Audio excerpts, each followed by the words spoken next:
Hey, Jason here from Ridgeline Outdoor Adventures, and thanks for hanging out with us today. Rant and Rave number 3. So if you haven't seen 1 and 2, go back and watch those and tell me what you think, because they address by far the biggest issues with the Honda Ridgeline. And are they big issues in the scheme of things? No, they're really small issues. But when a truck is near perfect, you got to get a little bit picky to have something to rant about. And like always in the Rant and Rave series, we will rave about something. All right, let's get to it. Idle stop. You get to a red light, you step on the gas pedal and the engine shuts off to save gas while you're sitting at a red light. It's a nifty little feature. Most people hate it. I was actually one of the few that was enjoying it. And I feel like, hey, I became a more patient driver, because at that point, it didn't matter if the light was 10 seconds or 30 seconds. I was listening to my tunes and saving fuel. I know I wasn't saving a lot, but hey, I'm trying to cope. I hate traffic. The thing with the idle stop was it was awesome when it worked, and then it didn't. I don't know what was happening to other owners, but Honda came up with a fix, a recall, and I reluctantly let them do it. Reflashed the system, reset it, and no problem, until it was.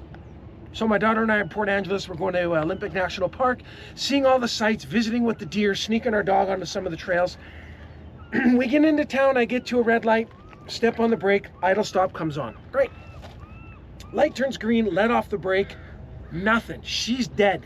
Try to turn it over, hit the ignition button, every light on the dash comes on. Christmas tree, that's right. It took about 6 or 8 seconds. This is at a green light now with traffic behind me to finally get the system to, wake up and let me start it again. Oh, that sucked. I didn't like it. It's happening maybe once a week. And at that point I was done. So I called Honda. I said, here's what's going on. And they said, yeah, we know we're actually having a few problems. We haven't figured out what it is yet. So we'd like to bring your truck in for a few days and run some diagnostics. And I said, absolutely not. You're not getting my truck for 2 or 3 days. So at that point, I did what many Honda owners in our Ridgeline Facebook groups had already done. I went and bought the idle stopper. It's a $100 device, picked it up on campingrandy.com, and it was an easy plug-in. And what it does is it's a switch that reverses the default on your idle stop. So you can still use it if you want to, but you got to push the button to turn it on instead of having to push the button to turn it off. Fast forward, had to go visit a Honda, pick up some fluids for my first transmission flush and my second rear diff flush. DIY, easy stuff, by the way. If you're not doing those jobs yourself, do them. And they mentioned some recalls that were needed and that they had a good fix for the idle stopper. They said they wanted to replace the starter motor and do a valve adjustment. Well, yeah, free starter and a valve adjustment. I'll take that action.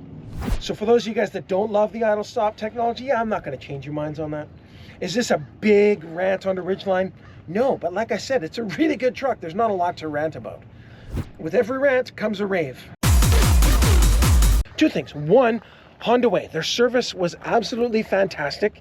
The way that they took care of this for me, they did not make me go in for the diagnosis for the idle stop problem. They simply took my word for it, booked it in, and pushed it through. That was awesome. They got that done and a couple other recall deals. Rear, I don't know, one of the side mirrors and the tailgate harness. So yeah, Honda Way, very good. Been dealing with those cats since 1999. The other thing, my rave is the overall reliability of this truck.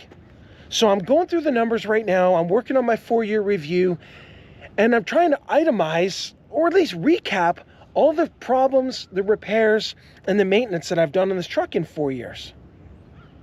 Wow, it's a short list. There has been not one real repair. So yeah, fantastic truck. Thanks for tuning in for Rant and Rave number 3. We do have a few more. I look forward to your feedback on this, your comments, your emails, and your tweets. So, until next time, and there will be a next time, go play outside. It's time for our rave, YouTube. That's really cheesy. I hope I don't include that.